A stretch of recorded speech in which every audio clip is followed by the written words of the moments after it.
তারাবির সালাতের রাকাত বিতর্ক এড়িয়ে চলুন। রাকাত নিয়ে বিতর্ক করবেন না। 8 রাকাত 20 রাকাত নিয়ে যে মারামারি এই দেশে, এটা শয়তানের ফন্দি। চিল্লায় বলেন, এটা কার ফন্দি? আমরা 20 রাকাত পড়ি, আপনারা হয়তো 8 রাকাত পড়েন, কোনো অসুবিধা নাই। আমরা যারা 20 রাকাত তো আমরা পড়তেছি, আমরা 20 রাকাতের কথাই বলি। 20 রাকাত আমরা পড়বো আজীবন। সৌদি আরবে মক্কা মদিনায় 20 রাকাত পড়ে, কোনো অসুবিধা নাই। অন্যান্য মসজিদগুলো 8 রাকাত পড়ে, এই নিয়ে এদের মধ্যে মারামারি আছে? হ্যাঁ, এই জন্য রাকাত বিতর্ক এড়িয়ে চলবেন। প্রিয় ভাইয়েরা, আপনার আমল আল্লাহর কাছে কবুল হবে সংখ্যার বিচারে না উত্তমতার বিচারে? বলেন তো, সংখ্যার বিচারে না উত্তমতার বিচারে? উত্তমতার বিচারে। কত চমৎকার ভাবে আপনি আল্লাহর সামনে দাঁড়াতে পারছেন এটা বিবেচ্য। রুকু সেজদাগুলো সুন্দরভাবে করবেন। রুকু থেকে সোজা হয়ে দাঁড়ানো ওয়াজিব, 2 সেজদার মাঝখানে সোজা হয়ে বসা ওয়াজিব। এই তা'দীলুল আরকান বাদ দিলে হানাফি মাযহাব মতে সৌ সেজদা দিতে হবে। অন্য মাযহাব মতে নামাজই হবে না, আপনি নামাজই হবে না। এই জন্য ধীরস্থির ভাবে তারাবির সালাত যেন আমরা আদায় করি। পারা যাবে তো ইনশাআল্লাহ? 3 নাম্বার, তাহাজ্জুদের সালাত আদায় করুন।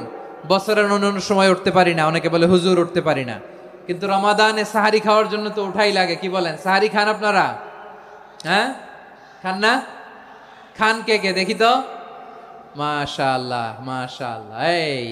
এই সুন্নত পালনের জন্য 1 নাম্বার। মাশাআল্লাহ, ঠিক আছে, পালন করবেন। আল্লাহর হাবিব বলেন, তাসাহারু ফা ইন্না ফিস সাহুরি বারাকা। তোমরা সাহারি খেও, কেননা সাহারির ভেতরে বরকত ঢুকায় দিয়েছে কে? একটা খেজুর, 1 গ্লাস পানি খেলেও সারা দিন আপনাকে তরতাজা রাখে কে? তো সাহারির জন্য যেহেতু উঠতেই হয়, সাহারি খাওয়ার আগে বা পরে 2 রাকাত 4 রাকাত তাহাজ্জুদ পড়া যাবে না?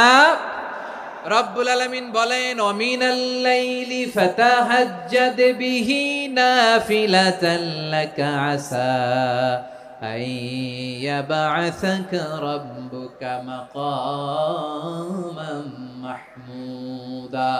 ও নবী, রাতের কিছু অংশ সময় তাহাজ্জুদের সালাত আপনি আদায় করবেন, কারণ এই তাহাজ্জুদ হলো আপনার জন্য নাফিলাতাল লাক, অতিরিক্ত ফরজ।